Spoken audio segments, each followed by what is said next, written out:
Shpella Kusarit është një nga bukuritë natyrore më të veçanta në zonën e Gjakovës, por fatkeqësisht gjendja e saj aktuale lë shumë për të dëshiruar. Mungesa mirëmbajtjes dhe shenjave sinjalizuese e bën të vështirë qasjen për vizitorët. Një vend me potencial të madh turistik po përballet me neglizhencë serioze, çka mund të çojë në degradim të mëtejshëm të kësaj pasurie natyrore. Një nga çuditëtarët e kësaj zone thotë se vendi është plot mbeturina.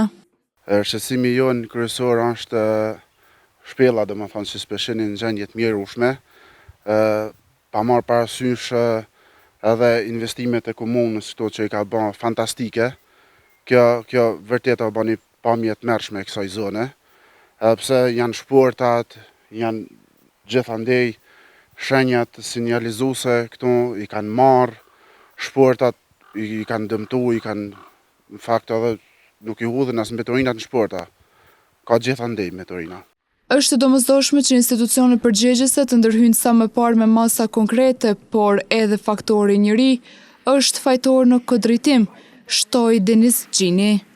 Ne nga institucionet kërkojmë mbikëqyrje të vazhdueshme, por njëkohësisht edhe vizitorë që vinë këtu, ju bëjmë apel që ta mirëmbajnë natyrën, shpellën, sepse këtu, siç po shihet, nuk kanë faj edhe vetëm institucionet, këtu faji kryesor është faktori njeri.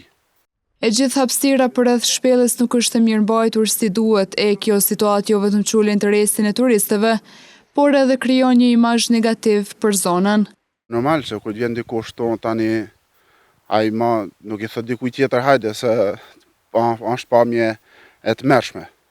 Shpella Kusarit meriton të jetë një atraksion i denjë për vizitorët dhe një krenari për komunitetin lokal, dhe jo një shembull i neglizhencës institucionale dhe komunitare.